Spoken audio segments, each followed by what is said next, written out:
Sorry, I don't love you. Afraid I've grown accustomed to. Cause with you, something isn't wrong, something isn't wrong, something isn't right. I wish you could be. Hey everyone, welcome to Geekdom is back. Before we dive into today's conversation, I want to let you all know that today's episode is brought to you by Loot Crate. We will have a link in the show notes and everything, so you guys don't even have to memorize anything other than the code BRIDGE10, because that will give you 10% off of a Loot Crate box. And now we are going to be talking all about Legion Season 1 with Jonathan Diener. Jonathan, how are you doing today? I am doing well. How are you? Doing well, too. And this is your first time on the podcast, so it's always fun to get new people on to talk about things. And, you know, we came up with a couple ideas, and I think Legion is definitely one that is quite a bit out there, even though it's a TV show a lot of people watch. It's just so different from everything on TV. And before we dive into what the story is and everything, I do want to talk a little bit about the casting for the show, because personally, you know, I had heard of some of the people on the show, but for the most part, I didn't know most of the actors and actresses on it. Yeah, I liked that for the main role. Like, I know Dan Stevens wasn't he the Beast in Beauty and the Beast? I know he was in something big, but I know whatever it was, I actually hadn't watched. So, Okay, I believe it was that, and then he was in one other thing, but it was more of those like you're covered up or you're like a supporting person. So launching him into a lead like this is actually really cool. yeah, and I would say for me, the only people I had seen in other things before were Aubrey Plaza, Gene Smart, and maybe Bill Irwin, or I had at least just known of Bill Irwin. And for me, I wasn't a huge, or I'm not really a huge comedy show fan, so I haven't even seen Parks and Rec, even though it has been on my list for a while now to get Oh around wow. to it. So I actually, I mean, I know Aubrey Plaza from that simply because it's just everywhere and I have friends who watch it and everything like that. But then she was also in this one really strange episode of Criminal Minds. So that's kind of more what I know her from. So for me, you know, a lot of these people were new, and I think that made it a little better because I wasn't comparing them to any performances I had seen them in. Like certain actors, you'll see them and you're just like, oh, you know, that's so and so from this show. And you can't even remember their names from other shows because they're still that same character to you. So like, you know, all of the actors and actresses in Friends are still always going to be the actors and actresses from Friends in And that Jennifer sort of Aniston's thing. real name is just Rachel, and that's it. Yeah, pretty much.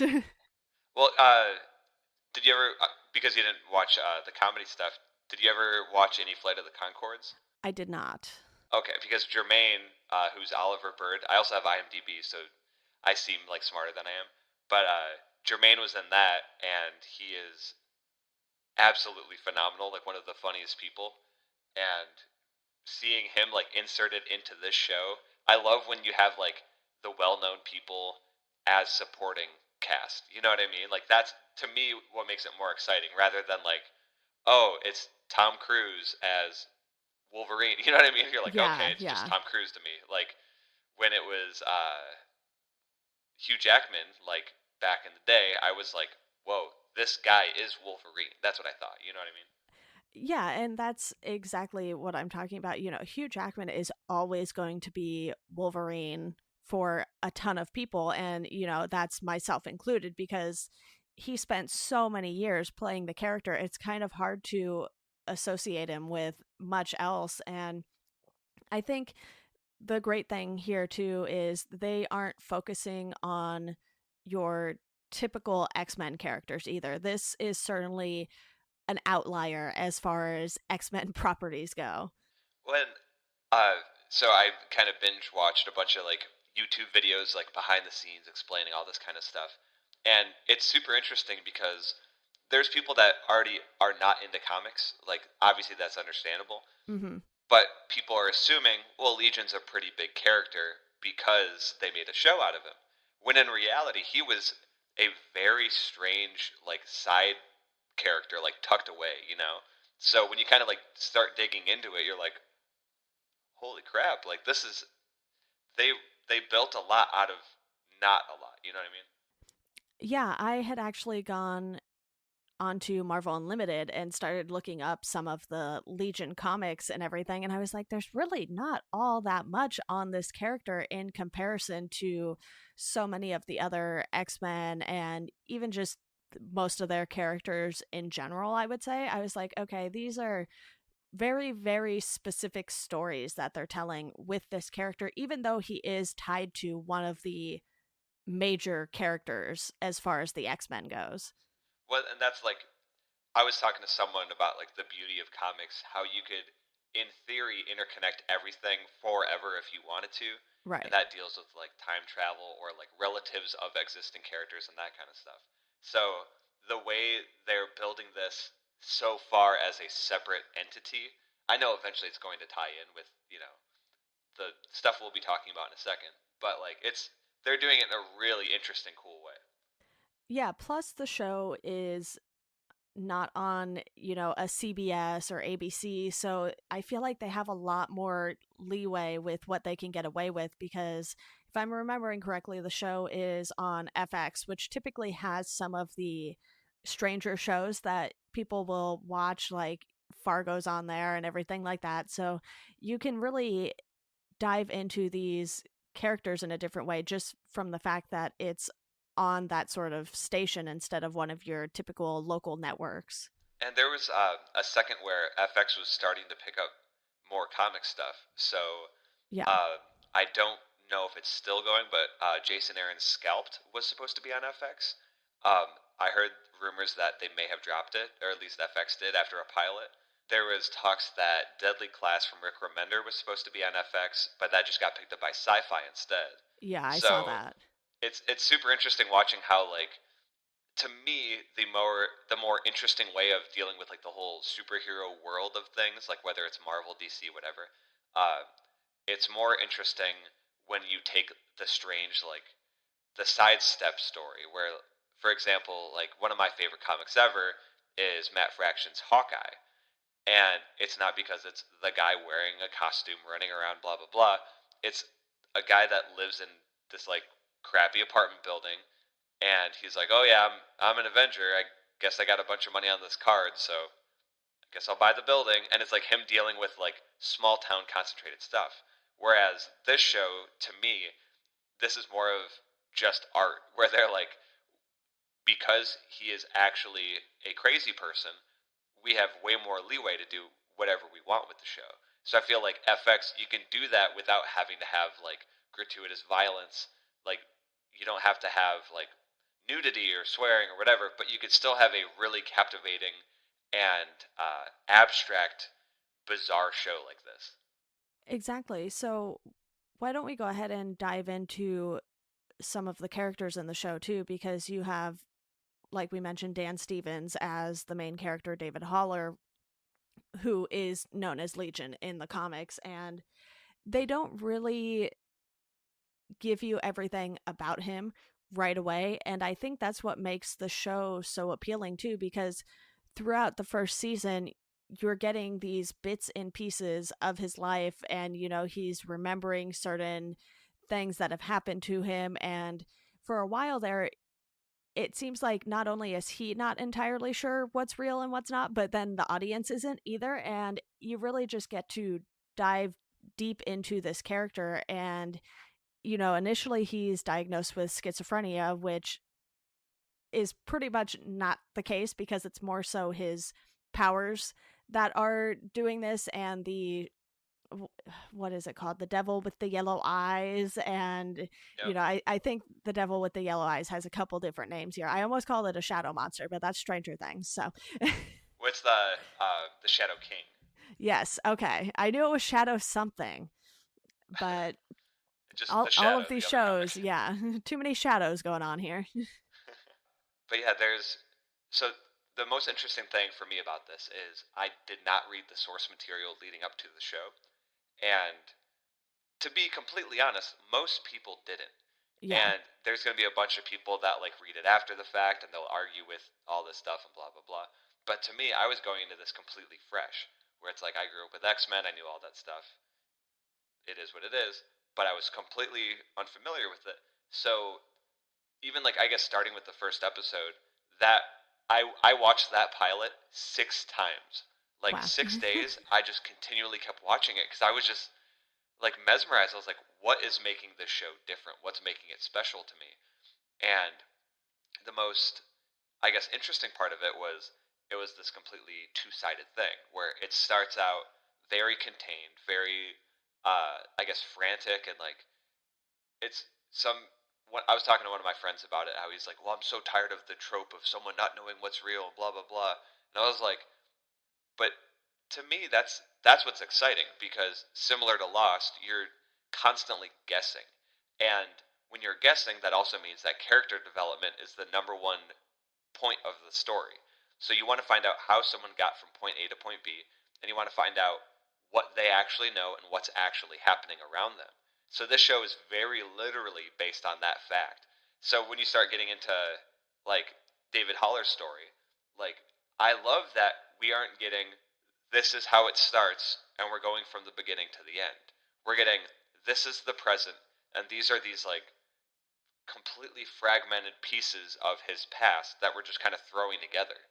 And when you eventually start piecing that stuff together, it's super interesting. But because his past is so extensive and so expansive, you have, you know, plenty of seasons worth to finally figure out who this guy is. But I like that they didn't just start with like, he's Professor Xavier's son. Yeah. The end, because that's like that would be every single like average story would do it that way. Right. And for me, when I went to check out the comics on Marvel Unlimited, I didn't do it before the show aired. So, like you, I went into it not really knowing what to expect. And when I watched the pilot, I remember being like, okay, this is a little strange. It's definitely not your typical comic book show by any means. And at first I was a little unsure if I was even going to stick with it, but I feel like, once you watch the first episode, if you really just sit there and pay attention to it and follow along, it's something that will draw you in by the second episode, if not, even with the pilot for some people like yourself who watched it 6 times, which, I only watched this season once and I reviewed it over at my site. So, I took fairly extensive notes on it, and that really helped me pay attention to what was happening because I wasn't doing something else like,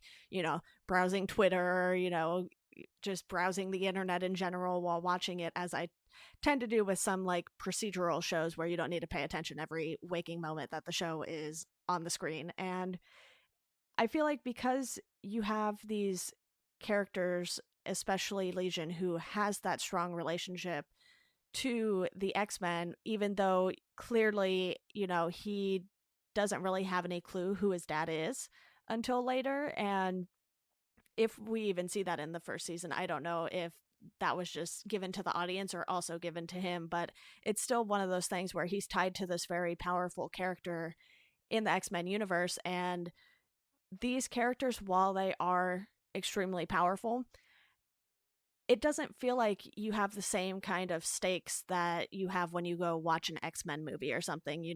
It feels like a more personal attack, not an end of the world scenario or something like that we're so used to seeing in the films and everything. Well, and I think the interesting way they go about this is, like you're saying, uh, they're very powerful people, or powerful mutants rather.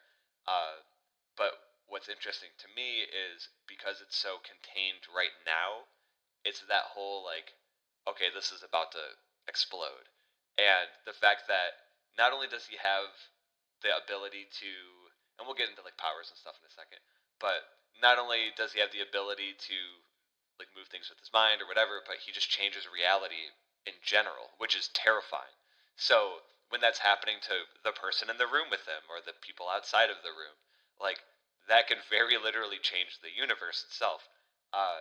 So when I was watching this show, and the reason I watched the first episode so many times, first of all, that I believe that one was written and directed by Noah Hawley. He Right.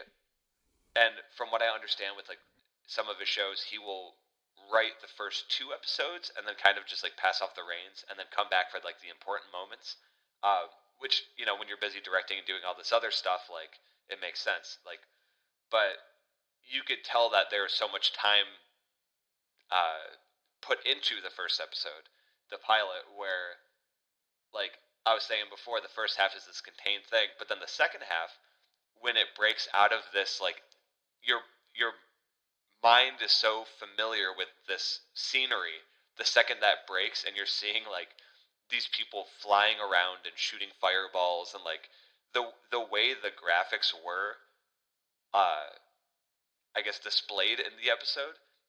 Some people would be like, "Oh, it looks like the budget wasn't there for TV." But I was like, imagine someone actually getting hit so hard that they flew over a hill. Like, Right. that's what it would actually look like. Like, that's the crazy thing about it. Like, and I just kept looking at it that way, and then just thinking about every little, like, all of the minutia put into the episode, where I was like, there aren't these nonstop apocalyptic stakes, but I like seeing it stretched out that way. Like, that's why, like, my brother and I talked about it, where, like, he's not like a super comic guy by any means, but he was very much like, I'm so sick of superhero movies where there's the fight with the big bad at the end, and there's a spaceship, and everyone's floating, and then there's one big beam about to explode a world, and then they solve it, and it's the end. And, like, I like with this, I'm going into Legion right after I finished Jeff Lemire's Moon Knight, and I don't know if you read that, but that's one of my favorite comic series ever. And the whole thing was about Mark Spector waking up, and he's in an insane asylum, and he's constantly going back and forth questioning if the story of his character is real or if everything else is what he believes it to be. And it's just super trippy and bizarre and whatever. So my headspace was there leading up to this. So the second this started delivering in that way, I was like, oh, this is right up my alley. Because I love that kind of stuff. I love having to question everything I'm watching. It helps too that when we first meet David, he isn't even fully aware of what he's capable of, and they slowly develop that throughout the season. Plus, his relationship with Sid too is something that sort of takes its time to develop and everything like that. And her powers are interesting as well because it's like you touch her and you have this weird sort of like Freaky Friday thing happen or something. And she can also just like, if someone touches her, they can go flying too, I believe. And it's just one of those things where there are a lot of strange powers in this. They're not your typical like, hey, this character can fly and this character can, manipulate the weather and some of the more practical powers, I guess you could say, because then you have the Carries. You have Amber Mid Thunder and Bill Irwin playing Carrie and Carrie Loudermilk. So Also, can we they please talk about the name Mid Thunder and the fact that that is her real name and not her character's name? yeah, So I sweet. I remember looking at that. I was like, is that real or is that because some celebrities will change their names to these weird things like meta world peace and everything like Yeah. that. So I was like, okay, I mean, it's a very good name to have. Yeah, especially in this world. But anyway, sorry, continue. Yeah, so you have the two of them, and the female Carrie sort of resides within the male Carrie here, and it's one of those things where she comes out for certain moments, like she's sort of a protector. She knows all of the crazy fight moves and everything like that, but she only ages when she is not with her other half, basically. So she only ages outside of Bill Irwin's Carrie, and it's one of those things where that is definitely something that is super weird. You just have this Yeah. other person come out of you and she doesn't age like you do. And But they also have the reveal of how they did it. Like, they waited to let you know that. That's the cool thing, because you just saw yeah, these two characters, so you're like, oh, she fights, he thinks.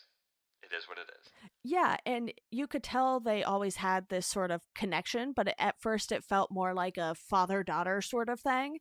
And you didn't really get the full picture until later on. And you're like, what just happened? And if you want to watch a show that will definitely blow your mind, this is certainly it, because they do a ton of crazy things with this show. And I think it just makes it so much better. And I feel like if you're going to lean towards the weirder side of the X-Men and everything, this show is the perfect example of just embracing that and running with it.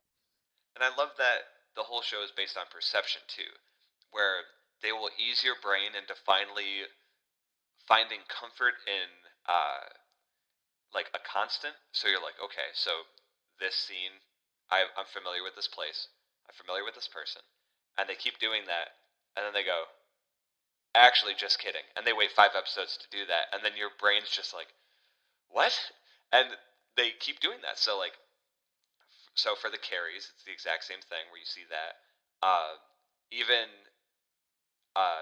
one really cool thing with Sid Barrett, the way they make every time they show like a scene where she was like getting in bed with David or like certain things like that, they would have these really trippy scenes where she walks in and then it shows the same scene but you don't see anything.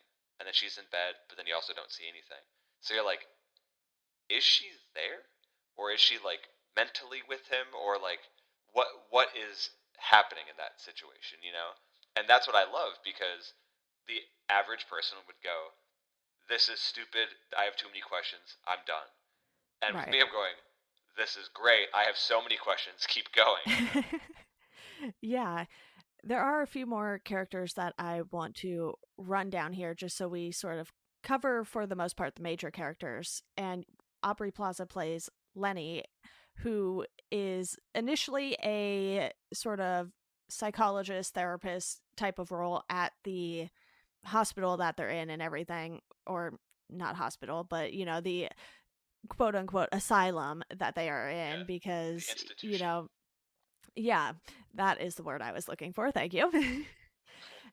And, we later find out that Lenny isn't really Lenny at all because of, the Shadow King, Devil with the Yellow Eyes, and what have you. But her character is so well done, because even when you're seeing her as this sort of therapist, it feels like she's not your typical kind of therapist, probably mostly just because it's Aubrey Plaza playing a therapist, but it's Well, one of those the things. the one thing, sorry to interject, but the therapist was actually one of the more minor roles in the whole situation. Right. So like that was like how I believe she was introduced, but from what I remember, she was just a fellow patient.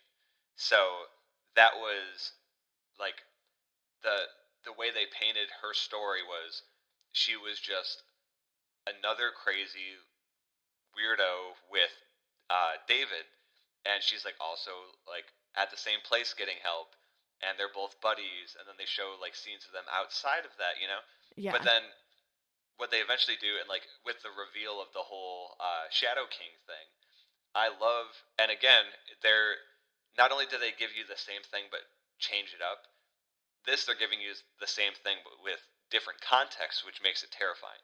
So you're seeing this funny, like, I'm just a crazy druggie that like doesn't care, like I'm pretty much your bad thoughts, like that version of Lenny. But then when you realize that it's this actual parasite mutant thing Right. doing that, that's what makes it terrifying. Because you're like, oh, it's like cutesy, like Aubrey Plaza just not caring and being like all brooding and whatever. And then you're like, oh, this is so scary now because she's doing the exact same thing. And when you watch it earlier in the show, that's what she was the whole time. Yeah, it's certainly interesting how many different versions of her character we get, because, like you said, they sort of give her this little introduction, making you think briefly that she's a therapist, and even making David think that, because, most of the scenes we're seeing her act as a therapist in are scenes with David. So it's one of those things where his mind is messing with him in a way that sort of messes with the audience at the same time. But then you have her just as another patient, and then with the Shadow King and that whole black and white episode, which I certainly want to get into that after we run through a few more of these characters. But it's definitely interesting what they did with her character. And then you have Dr. Melanie Bird and Oliver Bird, So you have Melanie as sort of this kind of protector of the mutants. She's trying to help them out, give them a safe place to be. And, we see her husband, Oliver, is like frozen in this room. And the way we see him is certainly unique too, because he's like living in an ice cube, basically. And it's just one of those things where she thinks she's not going to get him back. And then, before the season ends, obviously he is back. And they certainly have an interesting dynamic too. Yeah, that was one of those strange, slow builds that you didn't really expect to care about in the show. Yeah. So you see Dr. Melanie Bird. She's being all like independent and brave, and like she's clearly the leader and all that kind of stuff. And then you start to see that start breaking down because her husband is just, from what I remember, part of me because it's been a bit, but she was under the impression that he was gone, right? Yeah. Or was she under the impression that she had a way to contact him? Because I didn't know if that was via Legion or exactly what that was. Yeah, that was a little interesting because it's like she was keeping his body around for some reason. Most people, if their spouse dies, they're not going to like put them in a freezer, basically. And I Yeah. think she maybe had some lingering hope that there would be a way to get him back because she would go in there and she would talk to him. And it was one of those things where, like you said, you didn't expect to necessarily care, but then they did such a great job building up their relationship, even if they had to do it separately for a bit, because, you have her talking about him, and then, you have him off by himself in this literally like an ice cube. I don't even know how else to describe Yeah. it. And then when you have them together, it's like it just clicks and you understand sort of what each of these characters have been through on their own by the time we finally see them together. Well, and Oliver doesn't remember her. That's the big part of it too. Like, Right. to to him, she's a stranger. To her, that's her husband that she's been trying to like get back this whole time. And this is another thing. I don't remember if this was exactly in the plot or whatever, but wasn't there something that had to do with Legion trying to, or sorry, Melanie pursuing Legion because that may have been the shot she had at getting Oliver back? Was that kind of a thing or a plot point? Because I remember someone got mad at her for being like really stubborn about something, and then I remember him being like, "Oh, so I'm being used." Like, sorry if I'm going way off track, but No, I think I think I that know was what you're part of talking something. about because we then see David with Oliver. And it's like he is able to somehow connect to Oliver. And even he doesn't really know what's going on when it happens because it's like all of a sudden you see David in the ice cube with him and he's just, Yeah, Oliver is just so casual about it. And it feels like, maybe Oliver knows how to get back to reality as well, but he just needs David's help doing that. And it really did feel like David was sort of the key to figuring everything out with whatever had happened to Oliver. yeah, and that was one of the really interesting parts of the show because obviously with the different powers going on, like again, you have the carries, you have Legion himself, and we'll get to some of the other characters, but I feel like that kind of expands the world into like a weird, almost like cosmic style Marvel situation, where like that was it the astral plane? Isn't that where he was? I think so, yeah. And like that is such an untapped thing in shows like that. So it just adds to that extra like, okay, there's reality, and then there's this extra reality. So it's just super interesting watching someone just casually being able to travel into that, and then watching what's the, not spelunker, what is the like suit he has? like the deep sea diver looking thing. I always forget what they're named. Yeah, I don't know what they're called, but I know exactly what you're talking about. Yeah, someone listening will be like, "You idiot! It's this."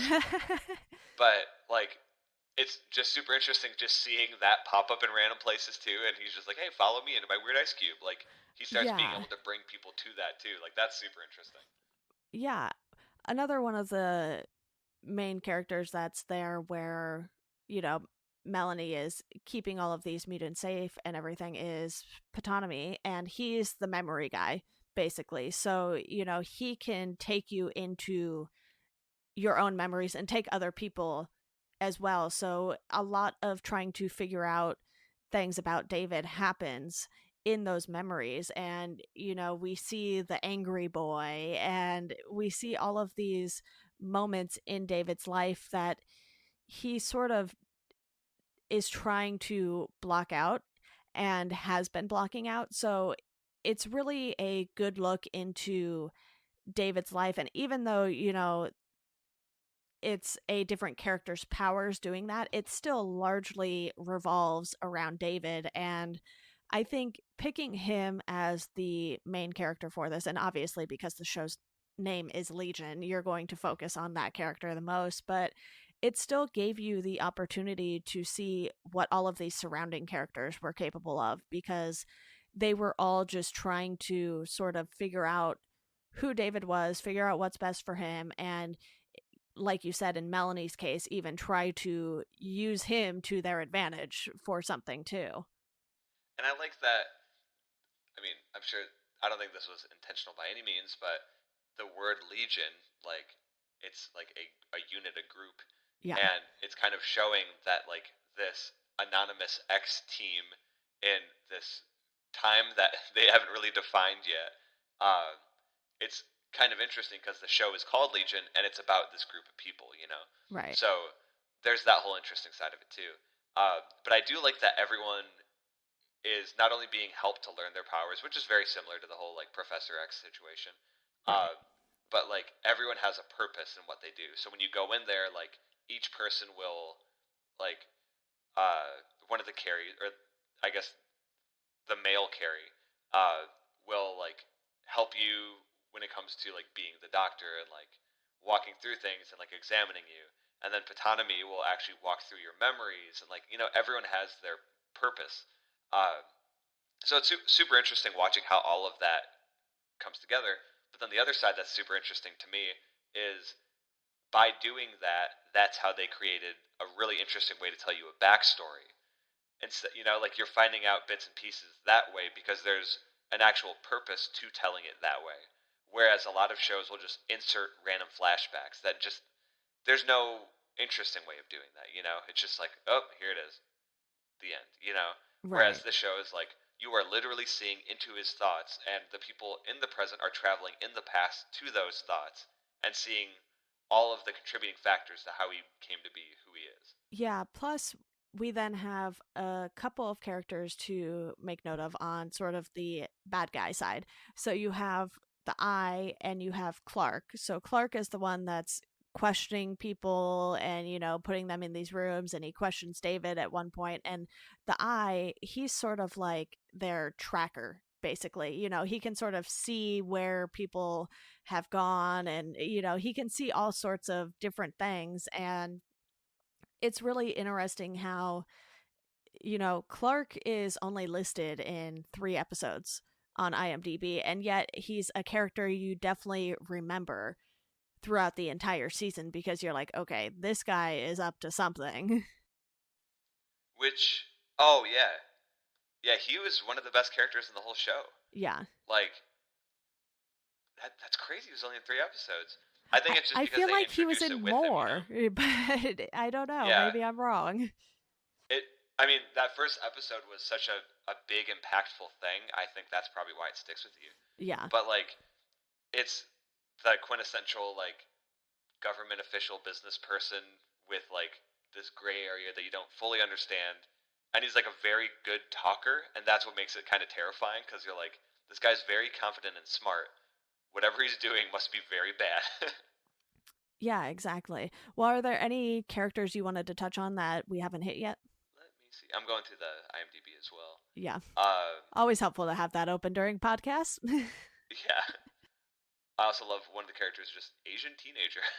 Okay. I feel like there's one major one that we haven't talked about. We haven't talked about David's sister, who is That's what it sort was. of an outsider, Amy, and she plays a very specific role, but it's sort of unclear how important of a role she's necessarily playing because, I know we're going to talk about this a little later, but it's hard to tell, when David has these scenes with his sister, when exactly they're happening, if they're happening, in the present day, or if it's, something he's just remembering or what. And she really, really tries to understand David. And because he's just, so closed off, even though she tries so hard, it's still really difficult for her to make some sort of connection with him in the present day. That's the other thing that's super interesting too, because again, like I'm not super familiar with the backstory, but from what I know, I don't remember him having a sister. Uh, so there's a lot of weird. So they do say it's his sister in the show, right? Yeah, I think so. Because so this is my other weird thought. And what was her name? Amy Holler? Yeah. Because they talk about how David's mom raised him and like had all this like terrible stuff happen to her, and like way later she finally revealed who the father was and all this kind of stuff. So there's also like that weird side where what if this was his mom and these were like weird flashbacks, you know what I mean? Like there's a lot of like really weird ways they can like play with your head with this kind of situation. uh, Yeah. then the other side is uh, it doesn't necessarily mean like they didn't say they're twins, I don't believe.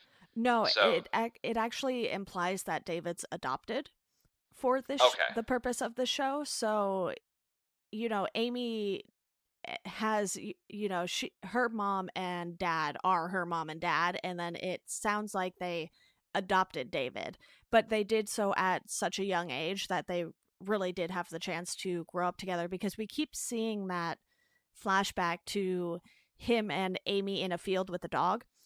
yeah, So they show that one a ton. yeah, and you can see how young the two are in that. So I think, they are definitely taking some liberty here. So David being adopted certainly explains a lot of things in the context of this show specifically, because, Amy doesn't really have like this huge obligation to him necessarily, because, she has her life and her family, her husband, and everything like that, because, they're grown adults now, and she's still trying to find a way to take care of David. And I think that goes to show just how much, she really accepted David into the family, because, I don't have any adopted siblings or anything like that, but I imagine when, you know, you're an only child and your parents adopt someone, it's probably going to be a little tense and a little weird for a while. Yeah, well, like it's that classic story of like there's the weird adopted kid that ends up having something like terrifying happen to him over time. You know what I mean? Like Right. they've had that in like horror movies for a long time and all that kind of stuff. So that's what makes it interesting where they're going from like you could look at the show from a few different ways where there's like a total mind fuck. Like you could go into it like, okay, that's what this is. Number two, it's almost horror because there are some really terrifying parts where like reality starts getting distorted and it's very abstract and that kind of stuff. But then the other side of it is like this is just like a drama where someone's trying to figure out who they are. So you look at his sister, and not only is there that bond where like maybe it's that stubborn bond he has, and that's why like the bad guys in the show know it's his weak link, and they're trying to like take advantage of it and all that kind of stuff. But going back to the mind fuck, like you don't even know if she's real at this point because the memories don't necessarily mean they're real, and that's the weirdest part of this whole show. So not just me being like dumb conspiracy guy, like what if everything's fake? Like in the comics, they straight up say 90% of the action and things that go on are just all in his head to begin with, because that's how powerful his brain is, and he Right. has all of these alternate identities and like all that kind of stuff. So it's super interesting watching their dynamic because I feel like this is just like the tip of the iceberg. Like it can't just be like, "Oh, you're my sister, yay!" And that is the point. Like there's got to be something more and probably I'm assuming darker to it. Yeah, well, I think that covers the majority of the characters, and we certainly touched on all of the main characters other than the devil with the yellow eyes, who we'll definitely touch on later when we talk about the filming and everything. But real quick here, I want to take a break and let you all know more about Loot Crate. So, for you, the listeners of Welcome to Geekdom, Loot Crate is offering an opportunity to save 10% on any new subscription at trylootcrate.com/geekdompod. That is our link, and you can enter the promo code Bridge10. But like I said at the top of the episode, that'll all be in the show notes, so don't feel the need to memorize it.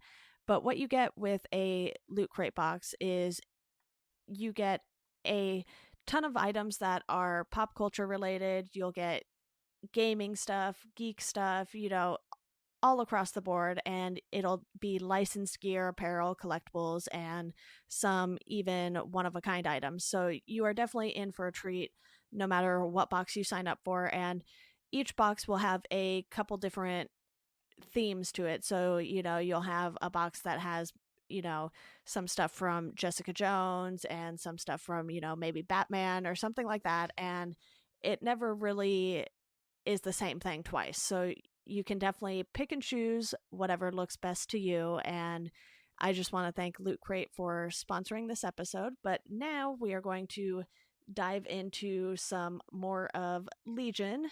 So, Jonathan, I know you wanted to talk about how the show was filmed too. So why don't you go ahead and touch a little on that? Yeah, so what I thought was really interesting about this show is they went for a very cinematic look.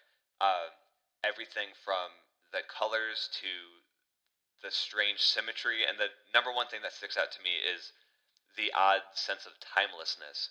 Where when you're watching it and you're looking at their clothes, you're like, well, clearly this is like the 70s. And then you start rethinking everything because you're like, okay, well, this thing kind of clashes with this thing, and like it's they try and leave it, I'm assuming, up to interpretation. And when I was going on a bender of just watching YouTube videos and explanations of behind the scenes stuff, one of the main things they talked about was Noah, the creator of the show and director. He was trying to touch on like a lot of Stanley Kubrick, Wes Anderson, and there's these just strange, interesting ways the show was filmed. And every episode almost has a different feel the later it goes on, because there's like a haunted house episode, one where it's like black and white with subtitles. There's one where, there's plenty of them rather, where they're just stuck in this new wave looking institution that we were talking about earlier. Right. So I feel like he's paying like homage or homage to I think it's to homage. all of, yeah. There was one of the videos I watched. The kid kept saying homage, and I'm like, stop it. I'm just trying to get like all of the listeners to like understand, but all of my listeners. But it got to the point where like every episode had its own different feel, but then it had this like continuity throughout where the colors and everything was very well thought out, and every scene felt important. And that was the cool thing where like I would be like squinting and leaning in at the TV going, did that move? Or am I just making this up just for the sake of hoping something happened? So I don't know, I really felt like everything had a purpose in the show, and it was also paying homage to so many other directors and films that were out there as well. Yeah, plus, like you said, with the timelessness, it really makes you have to pay attention to what's going on. And I certainly found myself fairly confused at times. And, I'm sure if I went back and read my reviews of the episodes now, I'd be like, what was I thinking? And it's like, certainly the show probably didn't end up where most people thought it would. If you could even predict where the show would end up anyway, because it was so crazy with how they would jump to the present, jump to the past, and then you have these scenes that aren't even really taking place on this world kind of thing. And it was really stunning how well they were able to get that across, especially in a TV show, because typically, movies will have way larger budgets. And I feel like with what they probably had for this show, it doesn't even remotely compare to a movie. And yet, this was so, like you said, cinematic. And I think in part that's because of just what Noah Hawley has accomplished with Fargo and everything that he's done. Because in Fargo, too, you'll get some really interesting shots. And while the story isn't remotely anything as weird and Trippy.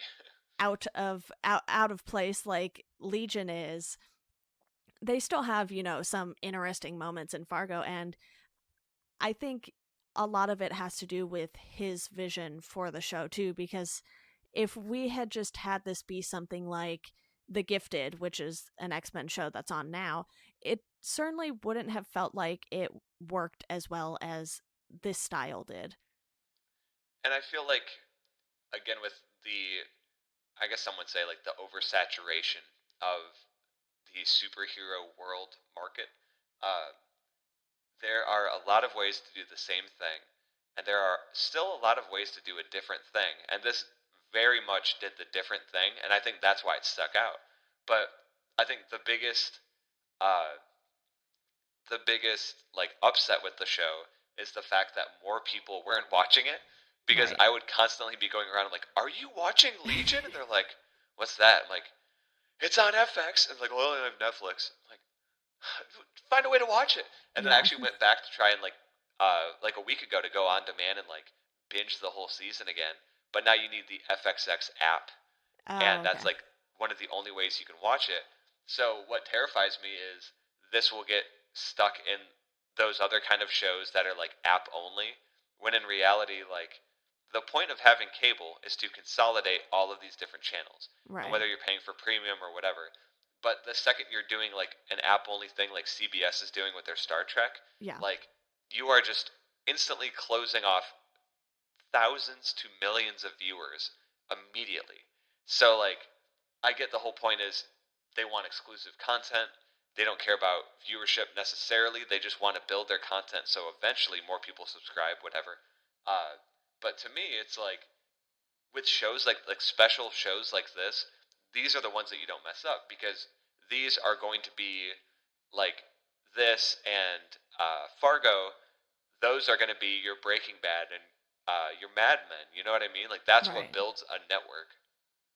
Yeah, FX definitely has a lot of great content in general too. And, Fargo is obviously one of the bigger shows for the station and everything, but it would certainly be a bummer if any of the FX shows ended up being app only, because I remember, like you mentioned, Star Trek Discovery, they did air the first episode on CBS for everyone to watch, and then they wanted everyone to go pay for CBS All Access or whatever it is. And I feel like that is just not a great way to get people to pay for something. I'm sure it worked for a decent amount of people, but you have Disney and DC wanting to create their own streaming services now, and I feel like these companies are just going to take it a little too far with what they expect consumers to pay for eventually, because if someone already pays for cable or satellite, whatever, why would they want to pay extra for more CBS stuff? And if you have the Marvel Netflix shows, are they just going to, abandon those and then move everything over to the Disney app and then screw not only Netflix over, but everyone who has Netflix to watch the Netflix originals? And it's just one of those things where I really hope that does not happen with this show.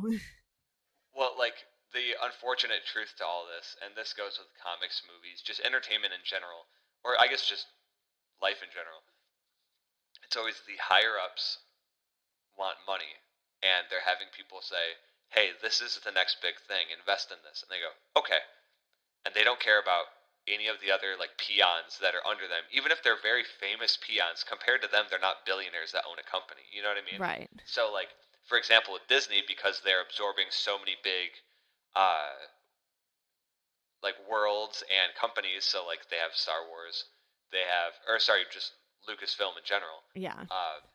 And then they have Marvel now.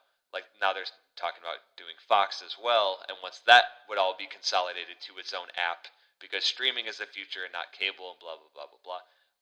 But it bums me out because to me it's the whole thing with like Thor and Deadpool where you are making interesting content and that is what does well.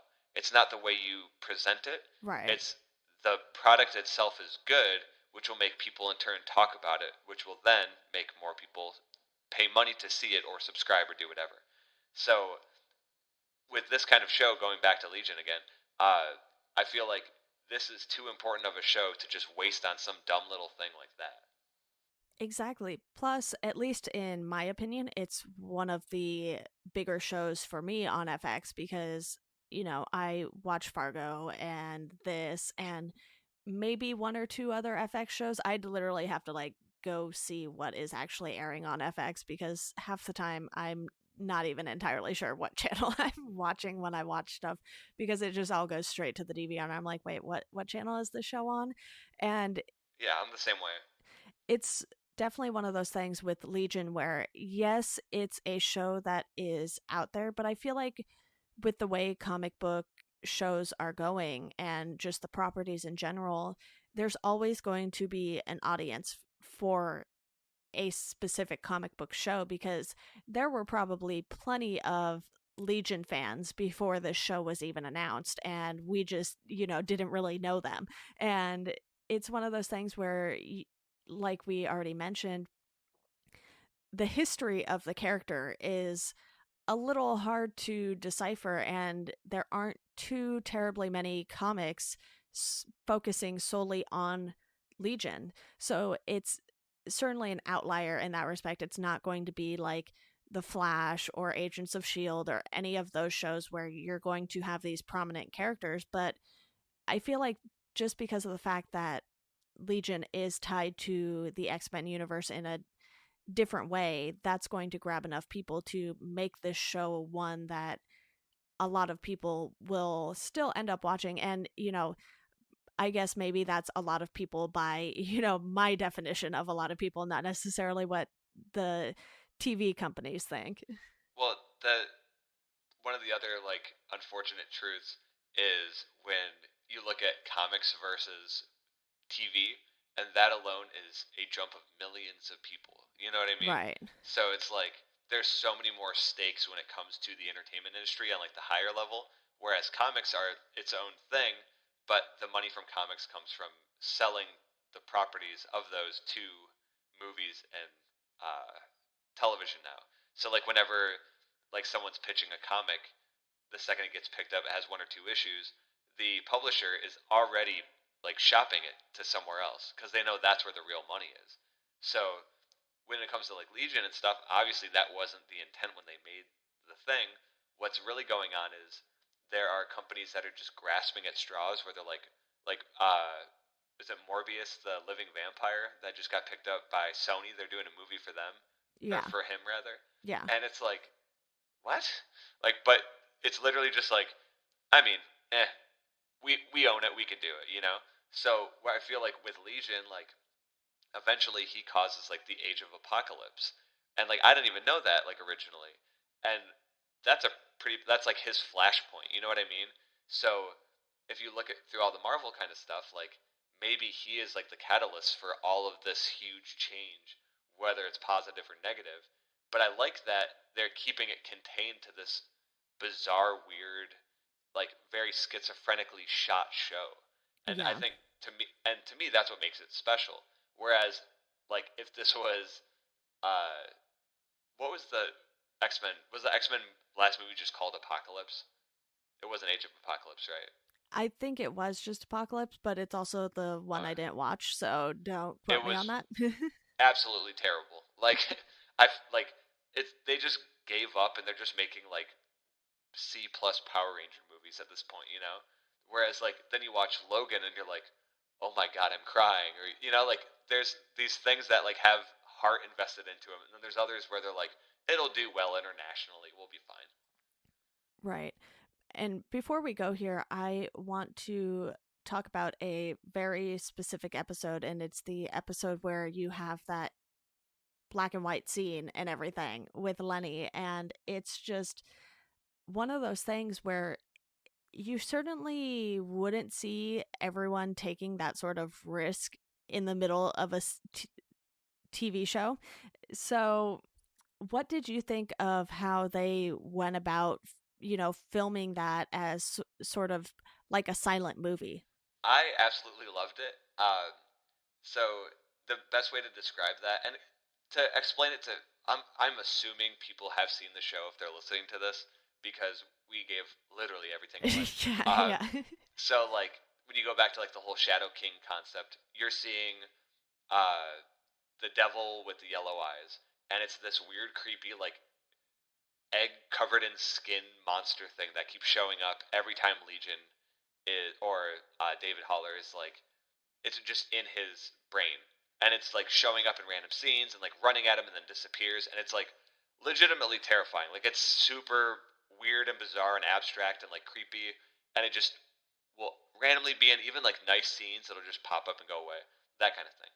So as it begins to manifest into Lenny, which was the Shadow King the whole time, I love that the black and white, like it's almost like a whole episode, like where they're like trapped in the house and like they can't talk or anything. Yeah, it happens in episode 7. Okay, so I also feel like episode 7 is weirdly like the Risk one, where like Stranger Things just did that, which was actually my like least favorite episode of the least favorite episode of the new season. Uh, but anyway, going back to this, like I loved it because I this is a really weird transition, but I grew up having like a lot of nightmares. I watched Child's Play when I was 3 because for some reason my mom let my brother watch it when he was 4, and I walked in on it. So like I was having constant nightmares about witches and Chucky the doll and Pennywise from It, and like all these like really scary things that I grew up with.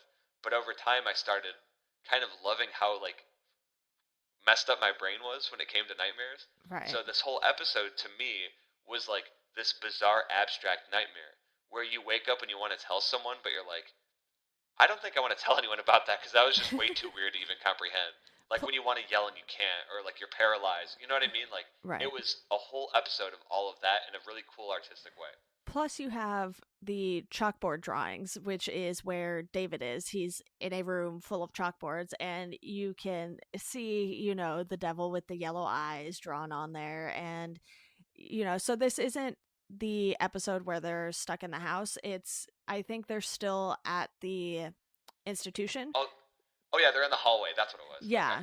And Yep. David is off in the room full of chalkboards, and he's sort of, these drawings start moving and he's telling a story all of their own. And, they only had 8 episodes in the season. So to do this before the season finale, I think was a bold move too, because then you're just like, where on earth is the show going for the season finale? And it's just so crazy to me that they were able to pull this off so well. And I think,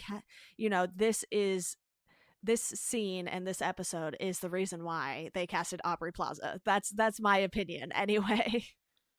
Yeah, well, you see her going from like sweet and innocent to terrifying, and it's like, Yeah. but it's like a weird like Disney style of terrifying. You know what I mean? Like, and I think that's what was really interesting about it. It was like this vaudevillain, black and white, creepy, like I don't even know how to describe it, but like you definitely have to see it because I was like, look at her, like she knows what's up now.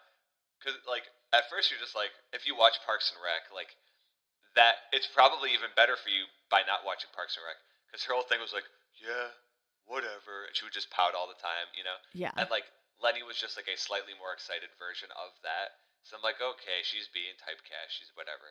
But then seeing her become pure evil, I was like, there it is. Like all of that like I may have like brushed off before, like it led me to this point, and now it all makes perfect sense. Yeah. Well, is there anything left that you want to talk about before we start wrapping this up?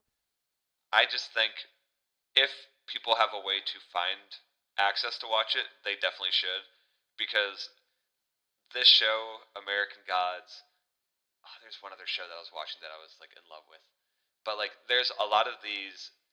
I consider them hidden gems that kind of just pop up out of nowhere, and it's not just your typical dumb superhero thing. Like there's a lot of heart and a lot of depth to what you're watching, but I'm I'm already dying to watch the next season. Like I hope that this show keeps going. I definitely agree with that. And, before we go here, did you have any expectations going into this, or were you just excited to have a different kind of X-Men property hit the small screen? Um, the second I saw the trailer, that's when I was like, okay, I think I'm gonna like this, Yeah. because pitching me on something where you're watching X-Men on a TV, I haven't really been happy for a long time with that. So like I feel like Logan was the first true good X-Men thing since like maybe the first movie when I was young and didn't fully understand what was going on. But I'm like, oh my god, they're on the screen. Like you had that feeling, you know. And then like even like the newer, younger, sexier X-Men, where it's just like let's give Jennifer Lawrence every single scene, even though her character doesn't make sense. Like that kind of stuff is just I am not at all like attracted to that side of X-Men. Like that isn't exciting for me. That's Okay. just like they're very literally like let's just throw star power into this and the movie will do itself. That's not true at all. Because if you're looking at Legion, this is the complete 180 where it's like here's this standalone interesting story that will eventually tie into something, but you don't even know if it will or not. And the acting is just that good. They're taking these really intense risks on how they're filming it, and it doesn't feel like I'm watching an X-Men property, and that's why I love it. Yeah, for me, I think I went into it not really having any expectations, and I've honestly found that that's sort of a better way for me to go into shows, because then I find myself enjoying them more. I won't really read advanced reviews of shows until I've seen either the amount of episodes that they cover in the review, or at least the first episode, because I don't want really to have someone else be like, well, I was expecting this and this was what happened. Because I just want to be like, okay, I'm going to go into this not really expecting anything, and then see if it's something that grabs me. And if it is, then, that's great. And if it doesn't, it's not the end of the world either, because it's a TV show. So it definitely grabbed me by the second episode, and I was like, okay, yeah, I'm totally in for this crazy ride that they take you on in the first season. Well, and I think what makes it exciting too is it's one of the first dark shows like that where you have well, I mean, like obviously aside from like the Netflix shows or whatever, Right. but when like with this show to me, I have my complete like it has my complete faith. Like I am 100% in. With the Netflix series, like Iron Fist to me was like a major letdown, like it was a lot of people. Defenders was whatever. It had to happen at some point, but it's like I'm excited for. I don't know. I think you were the one that thought differently of it, or no, it was someone else. But anyway, like I'm really excited for Jessica Jones and Daredevil and Luke Cage, and then I don't really watch it. Like there's some shows to me that I don't feel have stakes. So like Agents of Shield, where it's like it's everybody else, and then like uh the the Gifted, I think that was the show that I don't think will last much longer, from what I understand. Like, well, unless it does and takes off, who knows? But like, they're starting to like throw Marvel stuff all over every network and just seeing what sticks, you know. So I'm hoping this one, by being a different, dark, twisted version of what the story is, which is still really dark and messed up, I think this will hopefully stand the test of time. Whereas the other ones, like even like if you look at like DC, like the Flash and Arrow, they are very much part of the CW thing, where they're like, I started being really into it, and then after a while, I'm like, they just got really like attractive people to be in the show. Like that's the selling point. And they're like, plot comes second, but like I'm gonna take my shirt off for this scene. You know what I mean? So like this show is nothing like that. This is just you're watching like to me actual art. Yeah, and for me, I watch a good amount of the superhero shows, so I definitely agree that this is totally different from pretty much everything else that they're doing as far as, having it be on cable TV, network TV, and not one of the streaming services because, yesterday actually, and we're recording this the day before Thanksgiving for some context here, but yesterday Runaways came out on Hulu.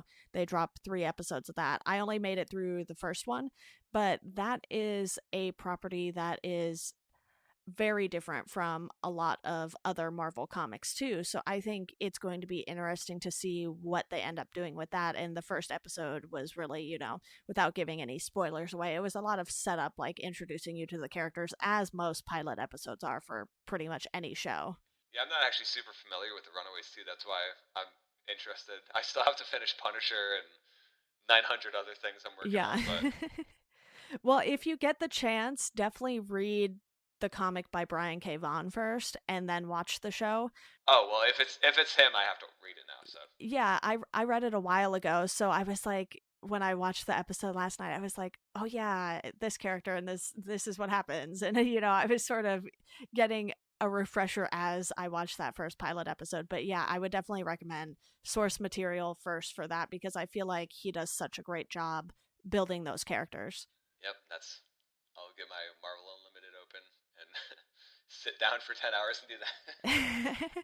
I don't think it's a super long series, so you should be able to finish it fairly quickly. It's not like an Ultimate Spider-Man or anything like that. So Yeah, exactly. you'll be good. But now that I have taken this podcast completely off track here, I think that wraps up everything we have today. Jonathan, thank you so much for coming on the podcast. Thank you for having me.